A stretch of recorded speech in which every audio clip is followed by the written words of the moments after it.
Alhamdulillahi Rabbil Alamin. Assalatu wassalamu ala rasulihil amin Sayyidina wa maulana Muhammadin wa ala alihi wa sahbihi ajma'in. Allahumma la ilma lana illa ma 'allamtana innaka antal alimul hakim. Hasbunallah wa ni'mal wakil. Ni'mal maula wa ni'mal nasir. Wa la hawla wa la quwwata illa billahil aliyyil azim. Alhamdulillah, bersyukur kita kehadiran Allah Subhanahu wa taala. Pada subuh yang mulia ini Allah masih memberi kita nikmat-nikmatnya dapat sama-sama hadir di rumah Allah ini untuk melaksanakan salat subuh berjamaah. Kemudian kita lanjutkan dengan majlis ilmu mengkaji ayat-ayat Allah Subhanahu wa taala. Bapak Ibu kaum muslimin dan muslimat jamaah yang dimuliakan Allah, pada subuh ini kita sambung kajian tafsir juz yang ke-29 surah Al-Ma'arij, surah yang ke-70. Pada subuh ini kita mulai dari ayat yang ke-19 ya. Surah Al-Ma'arij ayat yang ke-19. Baik, Allah Subhanahu wa taala berfirman, A'udzu billahi minasy syaithanir rajim. Bismillahirrahmanirrahim. Innal insana khuliqa halu'a idza massahu asy-syarru jazu'a wa idza massahu al-khairu manu'a. Innal insana khuliqa halu'a. Sesungguhnya manusia itu dicipta Allah Ta'ala bersifat suka mengeluh. Ini tabiat asal manusia ya. Wa hadzal wasfu lil insan min haitsu huwa wasfu tabi'atihi al-asliyah annahu halu'. Sifat asal, tabiat asal manusia itu bersifat suka mengeluh. Sifat bawaan asal manusia itu ya, penuh dengan keluh kesah. Maka kalau kita ketemu manusia bawaannya ngeluh terus begitu, ya jangan heran, karena memang dia manusia. Tapi apakah sifat ini nanti sifat yang baik? Jawabannya tidak. Maka nanti dengan amal-amal saleh, amal-amal kebaikan yang dilakukan, kita bisa mengubah sifat tabiat ini. Kita bisa mengubah sifat asal ini kepada sifat yang lebih baik. Menjadi manusia yang tidak suka mengeluh. Ini sama halnya misalnya Nabi mengatakan bahwasanya wanita itu tabiat asalnya seperti tulang rusuk yang bengkok ya. Innal mar'ata khuliqat min dila'. Wanita itu dicipta dari tulang rusuk yang bengkok. Sebagian ulama menafsirkan ini hadis menunjukkan karakter asal perempuan. Karakter asal perempuan itu ya seperti tulang yang bengkok. Maka kata Nabi, kalau engkau paksa untuk meluruskannya, dia akan patah. Tulang nggak bisa dipaksa. Kalau besi dipaksa untuk diluruskan masih bisa. Tapi kalau tulang nggak bisa. Dia akan patah. Tapi kalau engkau tidak mencoba untuk meluruskannya, selamanya dia bengkok. Jadi serba salah kan? Dikerasin patah, dibiarin bengkok. Lalu bagaimana kata Nabi? Istausu bin nisa, selalu beri nasihat pelan-pelan aja. Itu karakter asal wanita sebelum dia mungkin disentuh oleh agama, sebelum disentuh oleh nasihat demi nasihat, ya kan? Tapi kalau dia sudah disentuh agama, sudah disentuh oleh nasihat, dia sudah berpendidikan, karakter asal ini bisa dirubah. Sama juga nanti seperti tabiat asal kita manusia yang suka ngeluh itu bisa berubah. Maka kalau kita ketemu orang bawaannya ngeluh terus, mungkin dia belum bisa mengubah karakter asalnya. Ya, masih karakter bawaannya. Sedangkan orang yang sudah tidak berkeluh kesah lagi hidupnya, kalau dia dapat hal yang enak dia bersyukur, dapat hal yang tidak enak dia sabar, nggak suka ngeluh lagi, mungkin amal kebaikannya sudah bisa mengubah karakter asalnya tadi. Ya, baik. Halua ini apa maksud sesungguhnya berkeluh kesah di sini? Ditafsirkan ayat-ayat berikutnya. Ayat 20 dan ayat 21 itu penafsiran terhadap halua tadi. Ya. Apa maksud berkeluh kesah itu dijelaskan Allah pada dua ayat berikutnya. Inilah yang dikatakan tafsirul ayah bil ayah. Ayat ditafsirkan oleh ayat itu sendiri atau ayat berikutnya. Ini kalau kita membaca dalam Quran, banyak sekali kita menemukan ayat sebelumnya ditafsirkan oleh ayat berikutnya. Jadi untuk memahami ayat itu, kita sudah tidak memerlukan penafsiran yang terlalu jauh, cukup dengan melihat ayat yang berikutnya. Ya. Baik, kata Allah Ta'ala pada ayat 20, Idza massahu syarru jazu'a, apabila dia ditimpa kesusahan, hal yang buruk, dia berkeluh kesah. Maksudnya di sini dia sangat bersedih. Ya. In asabahu faqrun, kalau misalnya dia ditimpa kefakiran. Kefakiran itu kan sesuatu yang kita tak suka, asyar, ya. Au maradun, atau misalnya sakit. Au zahabu mahbub, atau dia kehilangan sesuatu yang dia cintai. Mungkin itu orang atau itu barang begitu, ya. Wala yasta'malu fi dzalika as-sabr war-ridha bima qadallah. Dia tidak sabar dan tidak ridha dengan ketentuan Allah itu. Ya, dia enggak sabar dan tidak ridha. Lalu sikap dia bagaimana? Bersedih secara berlebihan. Ngeluh ke sana kemari. Sampai-sampai mungkin orang tahu semua kesusahan dia. Kenapa? Ngeluh. Ya. Hidup kita ini di dunia ini hanya antara dua. Antara kita memperoleh apa yang kita inginkan atau tidak memperoleh apa yang kita inginkan. Hidup kita di dunia ini hanya di antara dua ini. Ya. Antara kita mendapatkan apa yang kita inginkan atau tidak kita inginkan. Yang tidak kita inginkan misalnya ya sakit, kita nggak pengen sakit. Miskin, kita nggak pengen miskin, pengennya semua kaya, kan begitu. Kehilangan, kita nggak pengen kehilangan. Ya, itu yang kita tidak inginkan. Yang kita inginkan pula apa? Ya sehat, ya. Harta cukup, tetap bersama orang-orang yang disayang. Misalnya begitu. Hidup kita hanya di antara dua itu. Hanya di antara dua itu. Maka orang-orang yang masih membawa sifat asalnya tadi, tabiat asalnya tadi, idza massahu syarr, kalau keburukan menyentuh dia, menimpa dia, seperti misalnya kemiskinan, sakit, kehilangan sesuatu yang disayang, dia enggak sabar. Dia tidak ridha dengan ketentuan Allah itu. Malah dia mengeluh ke sana kemari. Ya. Maka dari ayat ini kita belajar sikap terbaik itu ketika kita ditimpa sesuatu yang tidak kita inginkan, yang tidak kita sukai, maka janganlah mengeluh ke sana kemari, tapi sabarlah. Dan ridholah dengan apa yang Allah Ta'ala tetapkan itu. Memang sih, sabar itu tidak mudah. Sabar itu pahit.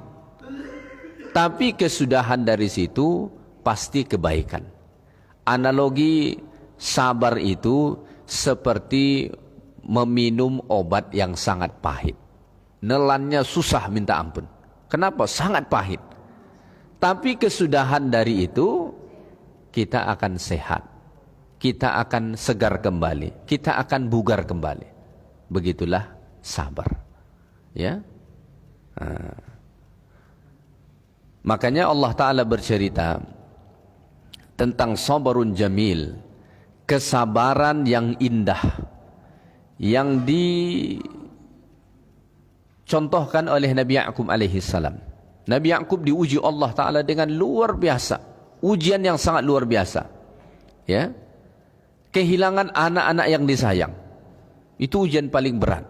Salah satu ujian paling berat itu kehilangan anak yang disayang. Makanya sampai sebagian orang tua berani mengatakan, ya Allah, lebih baiklah engkau ambil saya saja ketimbang anak saya. Saking sayangnya dengan anak sampai sebagian orang tua ingin biarlah dia yang sakit asalkan jangan anaknya. Ketika Nabi Ya'qub kehilangan anaknya, dia berkata, fasabarun jamil, kesabaran yang indahlah yang aku lakukan. Bagaimana gambaran kesabaran yang dibuat Nabi Ya'qub alaihi salam itu? Beliau mengatakan, innama ashku bathi wa huzni ilallah. Aku hanya mengadukan duka cita dan kesedihanku kepada Allah. Cuma kepada Allah dia ngadu. Cuma kepada Allah Ta'ala dia mengeluh. Adapun kepada manusia tidak.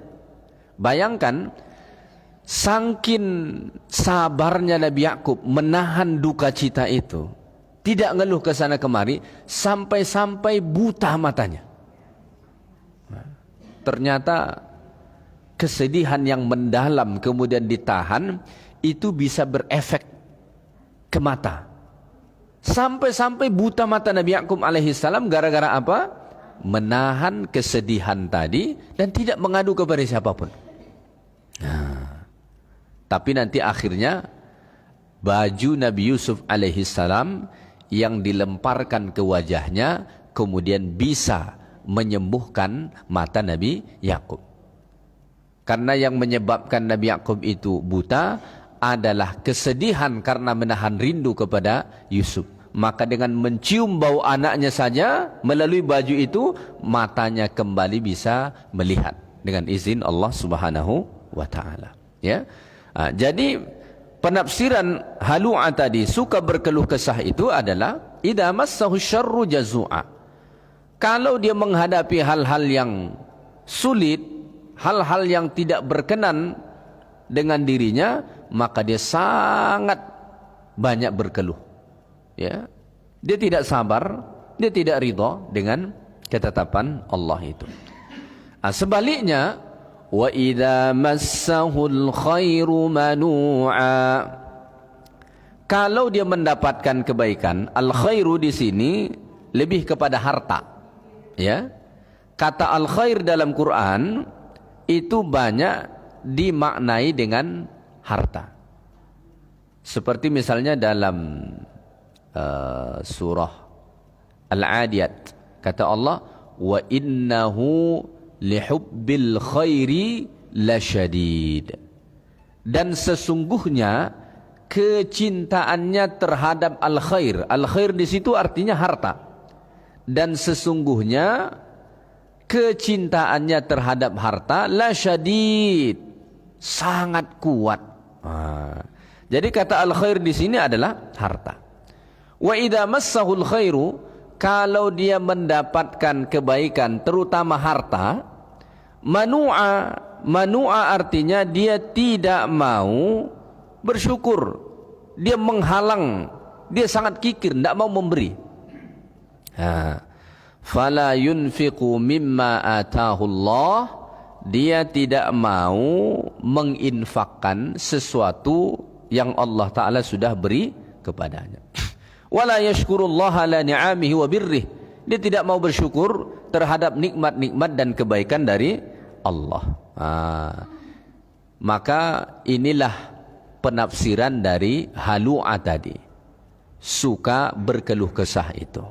Kalau dia mendapatkan hal-hal yang buruk seperti misalnya kefakiran, kemiskinan, sakit, kehilangan sesuatu yang disayang dan lain sebagainya, dia terlalu bersedih, mengeluh ke sana kemari, tidak mau sabar dan tidak mau ridha. Tapi sebaliknya, saat dia mendapat nikmat seperti misalnya nikmat harta, dia pula menjadi manusia yang sangat pelit, tidak mau bersyukur. Ya, tidak mau bersyukur. Kalau kesusahan yang menimpa dia sharing dengan orang. Dia ingin kesusahan yang dirasakan juga dirasakan oleh orang lain. Tapi saat dia dapat nikmat, dia tidak ingin kenikmatan yang dia dapat itu juga bisa dinikmatin oleh orang lain. Tidak mau bersyukur. Inilah karakter asal manusia.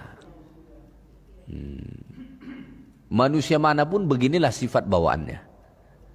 Ya. Jadi kalau kita masih begini, berarti kita masih setelan pabrik. Ya. Belum disetting ulang. Ya. Maka disebut di dalam hadis Nabi sallallahu alaihi wasallam, ajaban li amril mu'min. Urusan orang beriman itu sangat menakjubkan. Kenapa? Inna amrahu kullahu khair. Karena seluruh urusan orang beriman itu baik. Kenapa jadi baik? Idza massahu sarra atau idza massahu dharra, kalau dia ditimpa kesusahan, sabara, dia sabar. Dia tidak mengeluh ke sana kemari. Dia sabar. Fakana khairan lahu, dan itu menjadi sumber kebaikan untuk dia. Sebaliknya, idza massahu as-sarra, kalau dia mendapatkan hal-hal yang menyenangkan, syakara, dia bersyukur. Fakana khairan lahu, dan itu menjadi sumber kebaikan bagi dia. Maka hidup orang beriman yang benar-benar beriman itu tidak banyak berkeluh kesah. Kalau dia dapat sesuatu yang tidak dia inginkan, dia sabar. Kalau dia mendapatkan sesuatu yang dia inginkan, artinya kebaikan tadi, dia bersyukur. Maka dua ini kemudian menjadi sumber kebaikan bagi dia. Jadi sebenarnya hakikat dari kebaikan dan keburukan yang menimpa kita itu adalah baik. Ya, saya ulang lagi, hakikat dari kebaikan dan keburukan yang kita dapatkan dalam hidup ini, hakikatnya adalah baik. Kenapa? Keduanya menjadi sumber pahala dan kebaikan bagi kita. Orang misalnya ditimpa kemiskinan. Kalau menurut diri kita, itu buruk. Kenapa dikatakan buruk? Karena kita nggak suka. Siapa sih yang suka miskin, kan begitu. Namun hakikat dari kemiskinan tadi sesungguhnya adalah baik. Kenapa dikatakan baik? Karena kalau dia sabar dengan itu menjadi sumber kebaikan bagi dia, menjadi sumber pahala. Kaya itu kita suka. Siapa yang nggak pengen kaya? Umumnya kita ini semua pengen kaya. Hanya orang-orang tertentu saja yang nggak pengen kaya. Misalnya Nabi itu nggak pengen kaya. Rasulullah itu nggak pengen kaya. Sampai-sampai Nabi berdoa supaya dihidupkan miskin, diwafatkan juga miskin. Memang Nabi itu nggak pengen kaya, ya. Tapi umumnya kita pengen kaya, ya. Hakikat dari kekayaan itu juga adalah sumber kebaikan jika seseorang itu bersyukur.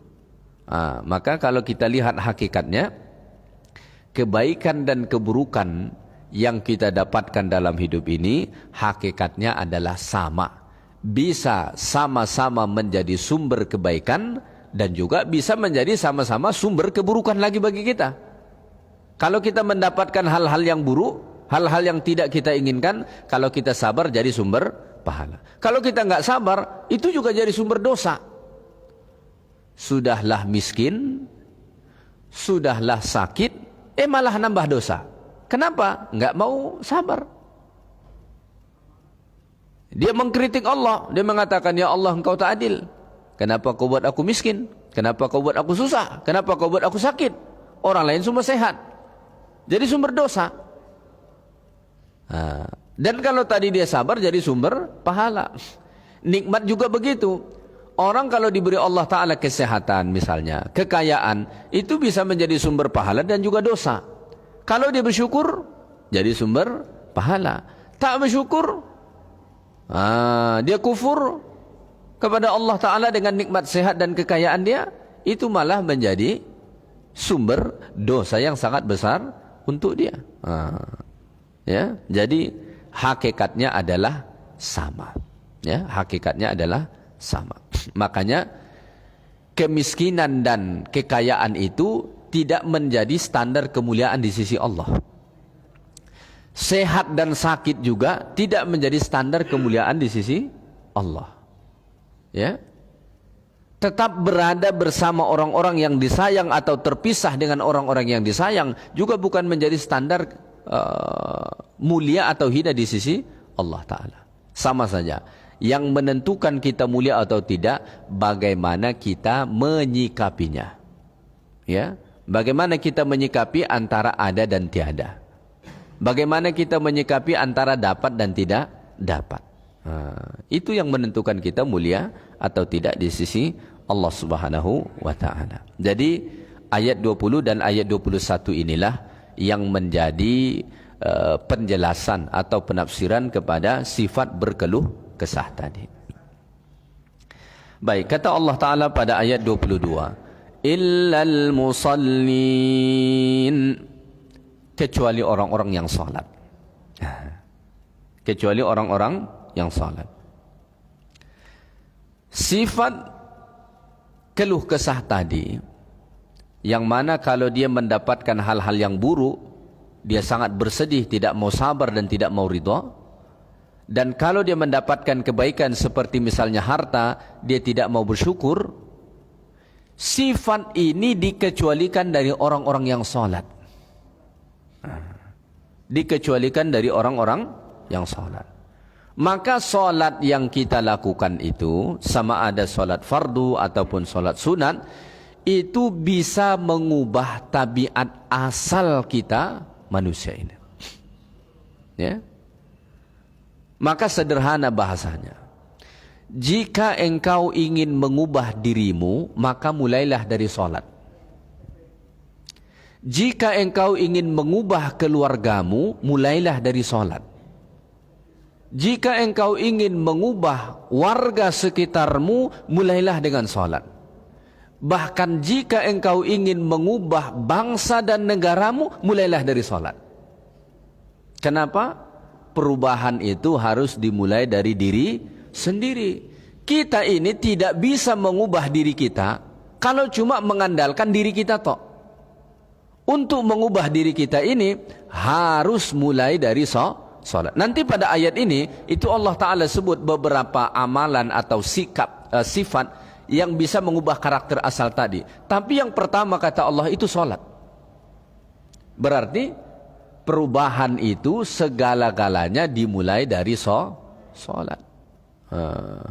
Ya. Banyak orang meneriakkan perubahan. Kalau nggak salat nggak bakalan berubah itu, percayalah. Ya. Makanya kalau kita ingin memilih pemimpin yang bisa membawa perubahan itu, lihatlah pemimpin yang gemar salat. Saya tidak menyebut calon atau partai, enggak. Lihat saja salatnya. Itu saja. Lihat saja salatnya. Kalau salatnya benar, rajin salatnya, insya Allah bisa. Tapi kalau enggak salat, atau salatnya cuma kadang-kadang, atau salatnya pencitraan, jangan harapkan itu akan ada perubahan. Enggak akan ada. Kenapa? Diri dia saja enggak bisa berubah, apalagi hendak mengubah orang lain. Lihat salatnya, ya. Al-mawsufuna bitilkal awsaf, Orang-orang yang bersifat seperti tadi, yaitulah suka berkeluh kesah itu dengan penafsiran tadi, ya, kalau mereka salat, ya, orang-orang yang salat, fa innahum idza massahumul khairu syakarullah. Orang kalau sudah salat, dia akan berubah dari tabiat asalnya tadi, tabiat yang jelek itu, ya, sehingga kalau dia mendapatkan kebaikan dalam hidupnya, dia akan bersyukur kepada Allah. Ya.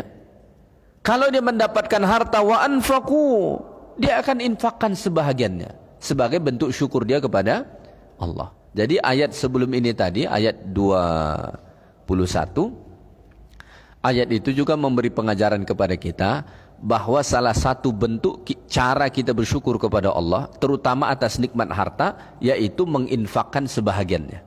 Ya. Nah, orang yang sudah salat, kalau dia mendapatkan kebaikan, dia bersyukur pada Allah. Kalau dia dapat harta, dia infakkan sebahagiannya. Wa idza massahum syarru sabaru wahtasabu. Dan kalau mereka ditimpa hal-hal yang buruk dalam hidup, hal-hal yang tidak mereka sukai, mereka sabar dan mengharap pahala dari Allah. Maka amalan pertama yang bisa mengubah kita manusia ini dari tabiat asal kita adalah salat. Percayalah, semakin kita maksimalkan salat kita, maka semakin maksimal pula perubahan dalam diri kita, dalam keluarga kita, dalam masyarakat kita, ya, bahkan dalam negeri kita. Semua berasal dari salat. Ya. Andai kata seluruh penduduk negeri ini benar-benar mendirikan salat, insya Allah bangsa kita ini akan berubah menjadi bangsa yang lebih baik. Sekarang kita banyak melihat hal-hal yang buruk terjadi, baik di masyarakat atau di mana-mana kita melihat, bisa saja karena kurangnya salat kita. Karena mungkin kalau di sensus ya, kalau dicek benar-benar ya, bisa saja yang benar-benar mendirikan salat itu enggak sampai 50%. Ini kita merasa banyak di masjid ini karena kita memandang di masjid ini.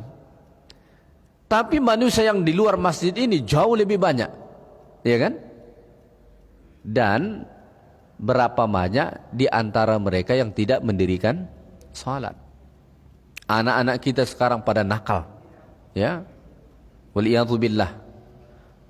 Kita melihat berita ada anak-anak masih SMA sudah sanggup membunuh orang, jadi begal. Ya. Di Pekanbaru pun rasanya ada juga kasus-kasus begal ini, ya. Saya pernah melihat berita katanya di sekitar Parit Indah itu pernah terjadi. Ya, di banyak tempat. Kok bisa sampai sejauh itu ya? Kejahatan yang dilakukan. Apalagi kejahatan yang dilakukan itu terhadap orang yang tidak melakukan kesalahan terhadap dia. Orang naik motor tiba-tiba dikejar pakai celurit, pakai parang, orang tuh nggak ada salah, kemudian bisa dibunuh, dilukai, hartanya dirampas. Ini kekejian yang luar biasa loh. Ya, kekejian yang luar biasa. Emangnya dia dendam apa sama orang tuh? Nggak ada. Kalau ada dua orang, ya, kemudian saling melukai misalnya, gara-gara ada dendam di antara mereka, ini masih agak diterima akal kita. Tapi apa yang dilakukan oleh sebahagian kecil, ya, ini sebahagian kecil, sangat kecil sebetulnya, oleh kalangan remaja, ya, bisa membegal, membunuh, melukai, mencederai orang yang tak bersalah. Ini sekotor apa tuh kira-kira otak itu? Ya, itu sudah sangat kotor tuh, sangat jelek itu. Kenapa tuh bisa terjadi begitu? Bisa saja karena kita sebagai orang tua tidak mendidik mereka dengan sholat, ya, sehingga akhlaknya buruk, tabiatnya jelek sekali. Makanya Nabi itu kan memerintahkan Perintah pertama kepada anak-anak kita pada usia dini mereka adalah untuk salat. Makanya Nabi mengatakan, muru auladakum bis salati 'inda as-sab'. Perintahkan anak-anakmu untuk salat ketika mereka berusia 7 tahun. Ya. Kenapa salat ini yang paling pertama? Karena salat ini yang paling basic untuk mengubah, menjadikan dirinya orang yang baik di masa-masa yang akan datang. Salat itu. Ya. Maka cara merevolusi diri kita, cara utama merevolusi akhlak itu dengan salat. Makanya Allah mengatakan dalam Quran, innas salata tanha 'anil fahsya'i wal munkar. Ayat itu selaras dengan ayat ini, bahwa salat mencegah dari perbuatan keji dan perbuatan mungkar. Semakin seseorang salat, maka semakin jauh dia daripada perbuatan keji dan mungkar.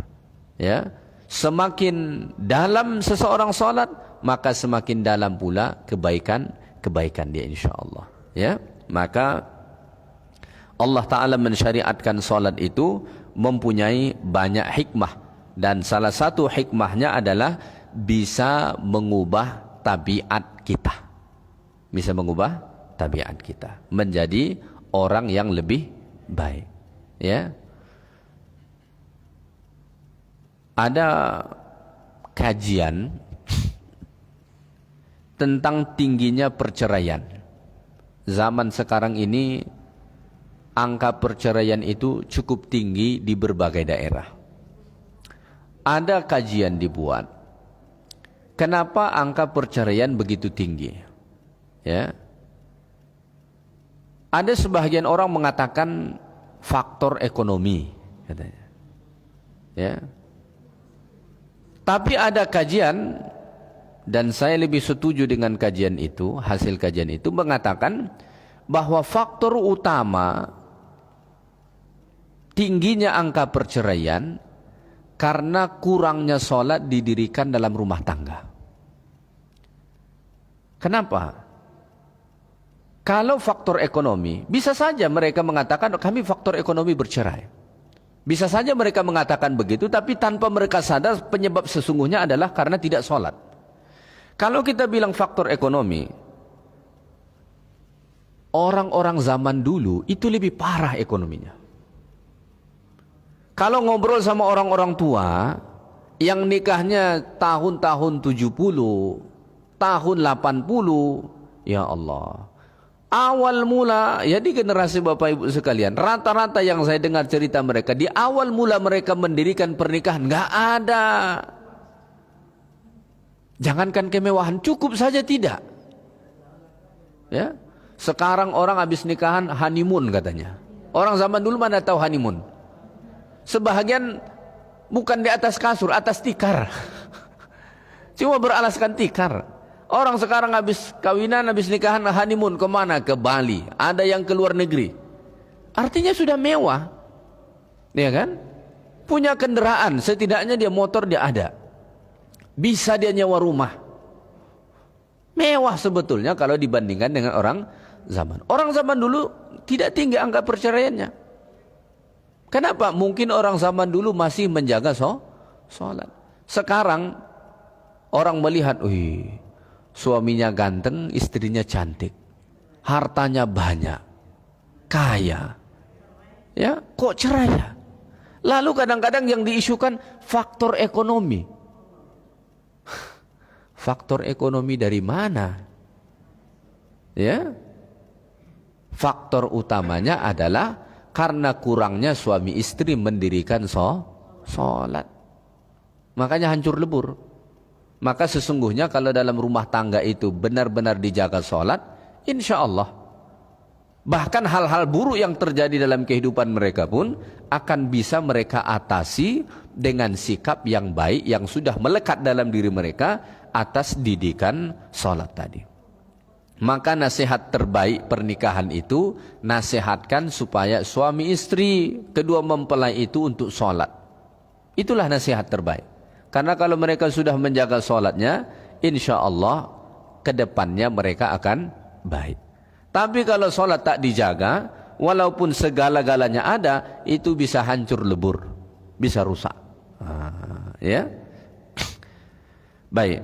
Kemudian Allah Ta'ala menjelaskan sholat yang seperti apa. Ini perlu juga difahami. Sholatnya seperti apa? Kata Allah pada ayat 23, alladzina hum ala salatihim daimun. Mereka yang tetap setia melaksanakan salat, daim. Mudawamuna 'alaiha, mereka mendawamkan. Dawam itu artinya berterusan, continue. Mendirikan salat itu fi awqatiha, pada waktunya, bisyurutiha, dengan syarat-syaratnya, wa mukammilatiha, dan segala sesuatu yang menyempurnakan salat itu.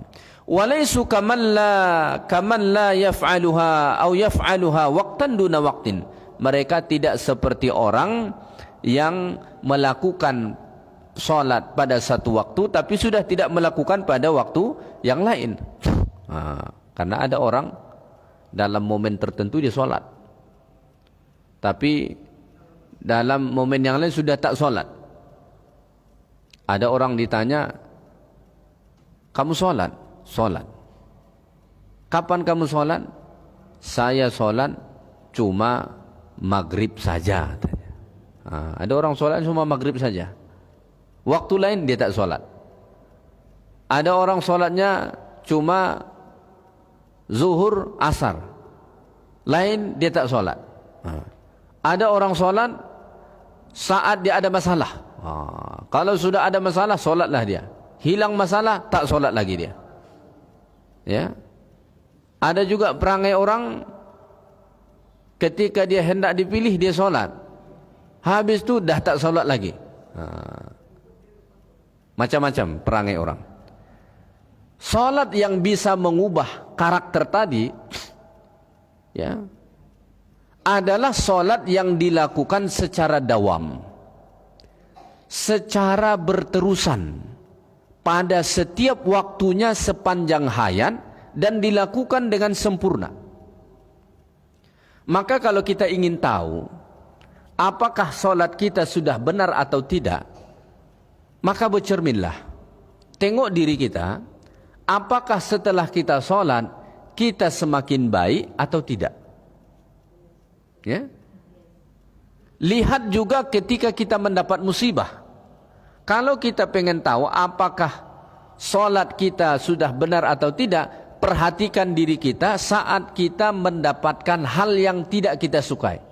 Apakah kemudian kita sabar, kita ridha, atau berkeluh kesah? Dari situ kita akan bisa menilai diri kita sejauh mana sesungguhnya kualitas dari salat kita. Jadi salat yang bisa mengubah tabiat asal manusia tadi bukan cuma sembarang salat. Ya. Harus salat yang dilakukan secara dawam, secara berterusan. Maka sekali salat sekali tak salat itu enggak bisa mengubah apa-apa.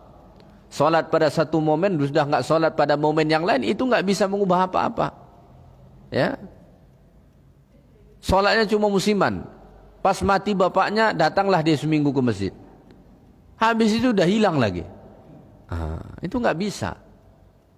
Harus salat yang dilakukan secara berterusan. Ya, barulah bisa mengubah karakter kita, sifat kita kepada sifat yang lebih baik insyaallah. Ya. Harus dilakukan dengan sempurna dan dilakukan secara berterusan, itu salat. Baik. Selanjutnya Allah Ta'ala berfirman pada ayat 24. وَالَّذِينَ فِي أَمْوَالِهِمْ حَقٌّ مَعْلُومٌ.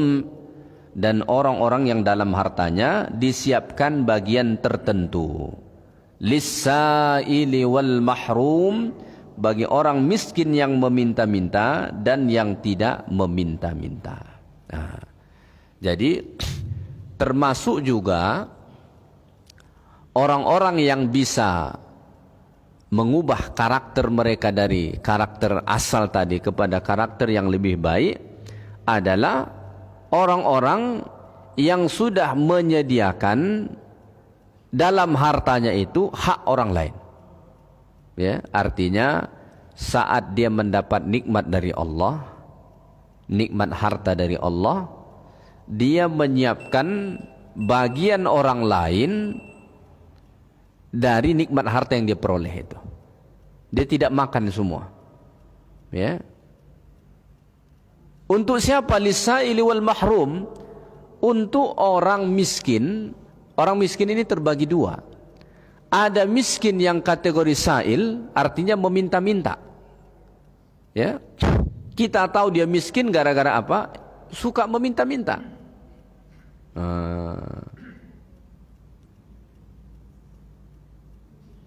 Yang kedua, miskin yang tidak meminta-minta. Yang paling mulia yang mana? Orang miskin yang tidak meminta-minta. Kenapa? Dia mempunyai sifat iffah. Ya, iffah itu maksudnya bagaimana? Dia miskin, dia susah, tapi tetap menjaga kehormatannya dengan tidak meminta-minta. Karena meminta-minta itu bukan cuma menampakkan kita punya kesusahan, tapi juga menjatuhkan kita punya kehormatan. Nah, ya. Dia menyediakan untuk as-sa'il, untuk para peminta-minta, orang miskin dengan kategori pertama yang meminta-minta. Nah, ya.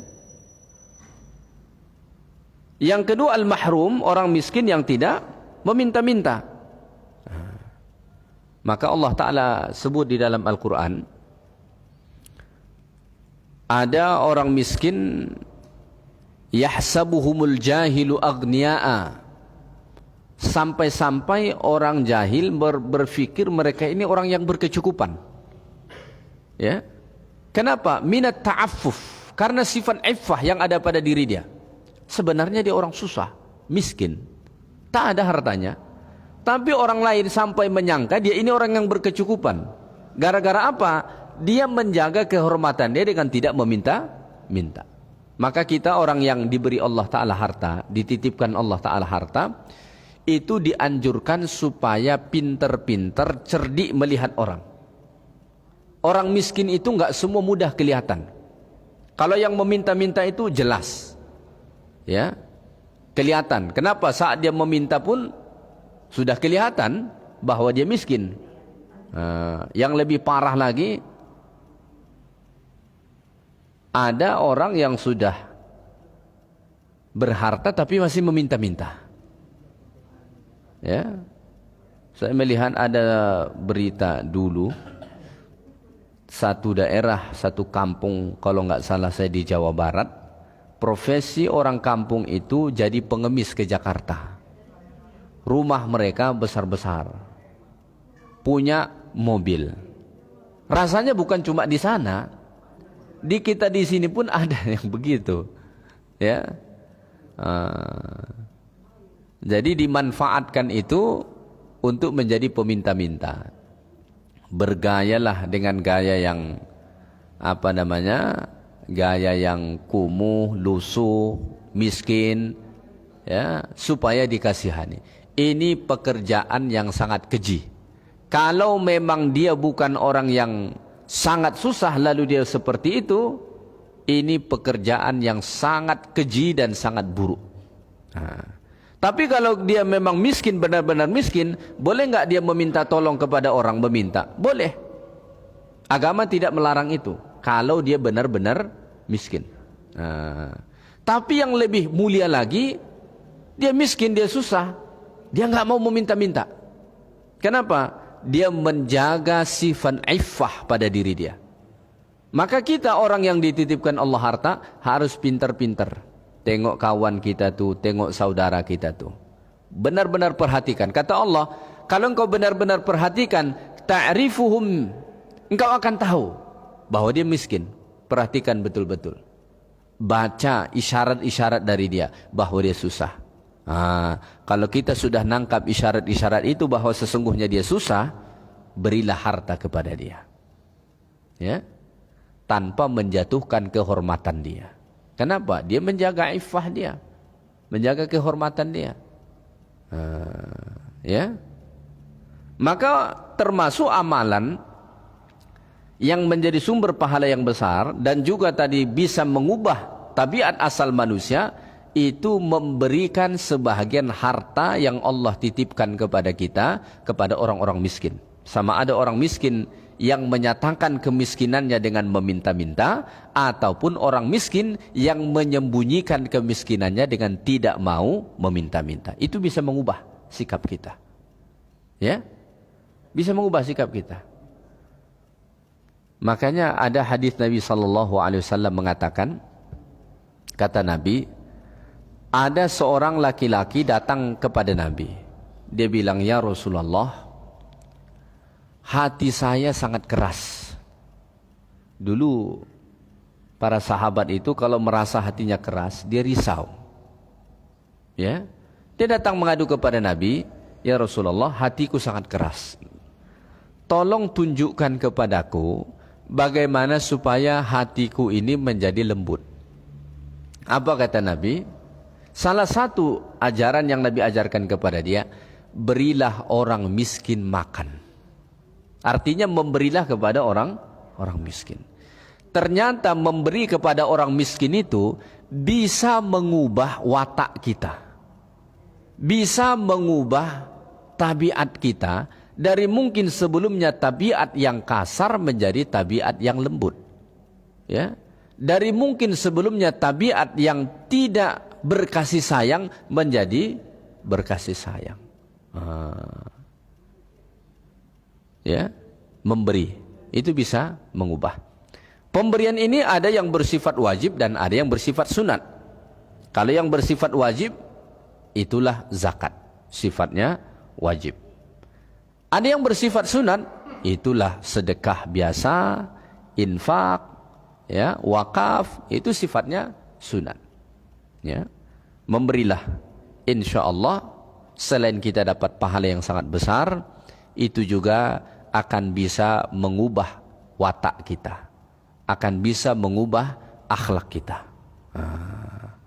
Orang yang, coba perhatikan ya, orang yang gemar memberi, biasanya itu orang baik, ya, biasanya itu orang baik, penyayang, perhatian. Sebaliknya orang-orang yang pelit, biasanya wataknya jelek, wataknya jelek. Maka Allah Ta'ala sebut dalam Al-Quran, dalam surah Al-Lail, ya, kata Allah Ta'ala, فَأَمَّا مَنْ أَعْطَى وَاتَّقَى وَصَدَّقَ بِالْحُسْنَى فَسَنُيَسِّرُهُ لِلْيُسْرَى وَأَمَّا مَنْ بَخِلَ وَاسْتَغْنَى وَكَذَّبَ بِالْحُسْنَى فَسَنُيَسِّرُهُ لِلْعُسْرَى. Ada amalan-amalan yang bisa menyebabkan kita mudah melakukan amalan berikutnya, kebaikan berikutnya, sehingga masuk surga, dan ada juga amalan-amalan yang bisa menyebabkan kita semakin mudah melakukan dosa, akhirnya masuk neraka. Apakah antara amalan yang bisa menyebabkan kita semakin mudah melakukan amalan kebaikan berikutnya? Pertama kata Allah, fa'amma man a'ta, memberi. Ya, memberi apa? Ya apa saja termasuk harta. Ternyata kalau kita memberi, itu menjadi sebab, salah satu sebab terbesar kita dimudahkan melakukan amalan kebaikan berikutnya. Pada ayat berikutnya kemudian kata Allah Ta'ala, amalan yang menyebabkan seseorang dimudahkan melakukan keburukan, itu amalan pertamanya atau penyebab pertamanya adalah wa amma man bakhila. Bakhil, kikir, kedekut, tidak mau memberi, itu bisa menjadi sebab utama dimudahkan melakukan dosa berikutnya. maka ternyata memberi itu menjadi sumber kebaikan yang begitu banyak dan bisa mengubah watak kita, mengubah sikap kita menjadi lebih baik, sehingga setelahnya kita lebih ringan, lebih mudah untuk melakukan amal kebaikan. Efek dari mana? Dari sedekah tadi, efek dari memberi itu. Kalau nggak percaya, coba diamalkan. Coba biasakan memberi dan rasakan setelahnya begitu banyak kemudahan-kemudahan yang Allah Ta'ala beri kepada kita untuk melakukan amal kebaikan. Misalnya, sebelumnya sholat itu masih terasa berat. Insya Allah kalau kita awali dengan memberi tadi, sholat itu akan makin terasa ringan. Baca Quran itu akan makin terasa ringan. Ngikutin kajian itu akan terasa semakin enjoy. Begitu seterusnya. Kenapa? Efek dari memberi itu. Dan kalau kita tidak mau memberi, kita ingin makan semua, ingin nikmatin semua, ingin milikin sendiri, maka setelahnya coba rasakan begitu banyak dosanya. Salah satu dosa yang paling jelas apa dia? Dia dapat dosa karena tidak memberikan sebahagian harta yang Allah titipkan bagi dia. Kalau kita simpan semua harta yang kita miliki, itu dosa. Apalagi kalau harta itu sudah mencapai nisabnya. Nisab itu kadar minimal kita wajib mengeluarkan zakat. Kalau kita simpan, contoh paling sederhana dah. Kalau kita punya duit 100 juta, ya, 100 juta itu sudah cukup nisabnya. Lalu kita simpan-simpan, nggak mau mengeluarkan zakatnya, itu dosa. Itu dosa. Tambah lagi efek dari itu akan muncul dosa-dosa yang lain. Maka memberi itu memudahkan kita melakukan kebaikan berikutnya, dan ketidakmahuan memberi itu memudahkan kita melakukan keburukan berikutnya. Maka salah satu amalan yang bisa mengubah karakter kita itu kepada yang lebih baik dari sifat watak asal tadi adalah dengan memberi sebahagian harta yang kita miliki. Baik, ayat yang ke-27. Walladzina yusaddiquna biyaumiddin. Mereka orang-orang yang mempercayai hari pembalasan. Yaumuddin, hari pembalasan. Maksudnya hari akhirat. Ya. Dan ini juga amalan yang ketiga yang bisa mengubah watak asal manusia itu adalah keimanannya, keyakinannya akan hari akhirat. Orang yang tidak percaya dengan hari akhirat, maka bisa kita katakan amalnya buruk, amalnya jelek, ya, wataknya buruk. Tapi orang yang percaya dengan adanya hari pembalasan di hari akhirat nanti, di mana seluruh amal kebaikan dia akan dibalas dan amal keburukan dia juga akan dibalas, keyakinan ini itu akan berefek kepada watak dia. Akan berefek kepada sifat dia, berefek kepada karakter dia. Ya. Akan berbeda orang yang percaya dengan hari akhirat dan tidak percaya. Itu pasti berbeda. Makanya orang kalau sudah yakin dengan hari akhirat, adanya hari pembalasan, dia tidak akan mau berlaku sembarangan. Dia akan tidak mau bertindak sembarangan. Dia tidak akan mau bersikap sembarangan. Kenapa? Ada keyakinan yang tertanam dalam diri dia bahwa segala sesuatu yang dia lakukan akan dibalas di hari akhirat. Berbeda dengan orang yang tidak ada keyakinan dengan hari akhirat itu atau ragu-ragu. Akan berbeda. Mereka akan bertindak sesuai dengan kehendak nafsunya. Berbuat sesuai dengan kehendak nafsunya. Bersifat sesuai dengan kehendak nafsunya. Kenapa? Tidak ada pertimbangan hari akhirat. Kenapa? Karena tidak percaya. Ternyata keyakinan seseorang terhadap hari pembalasan, hari akhirat itu, ya, itu bisa juga mengubah karakter, sifat, tabiat seseorang kepada yang lebih baik. Makanya salah satu hal penting yang kita tanamkan untuk mengubah sifat karakter anak-anak kita, generasi kita terutama, tanamkan keyakinan akan hari akhirat. Salah satu kegagalan terbesar pendidikan kita hari ini bukan gagal dalam mentransfer pengetahuan, tapi gagal dalam membentuk karakter. Ya kan? Baru-baru ini saya melihat ada satu video anak SMA, wallahu alam di mana itu anak SMA itu, tapi saya lihat bajunya setingkat SMA, menantang gurunya sampai dia buka baju dia di depan guru dia, diajak gurunya berduel. Ya, itu hanya salah satu contoh dari sekian banyak contoh betapa gagalnya pendidikan kita membentuk karakter.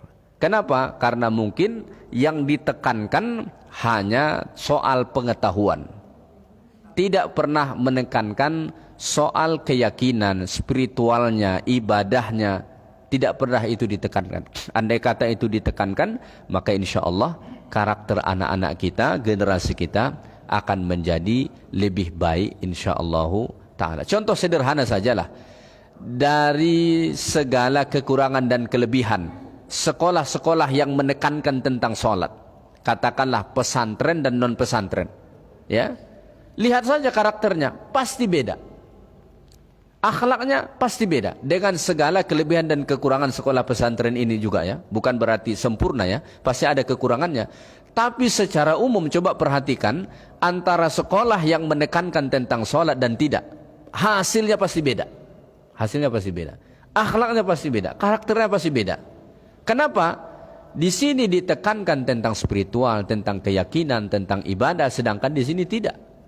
Akhlaknya kemudian berbeda. Ya, baik, itu sajalah kajian kita pada subuh ini. InsyaAllah ta'ala kita sambung ayat-ayat berikutnya pada kuliah akan datang. Yang baik dari Allah, yang kurang dari saya. Subhanakallahumma bihamdika asyhadu an la ilaha illa anta astaghfiruka wa atubu ilaik. Assalamualaikum warahmatullahi wabarakatuh.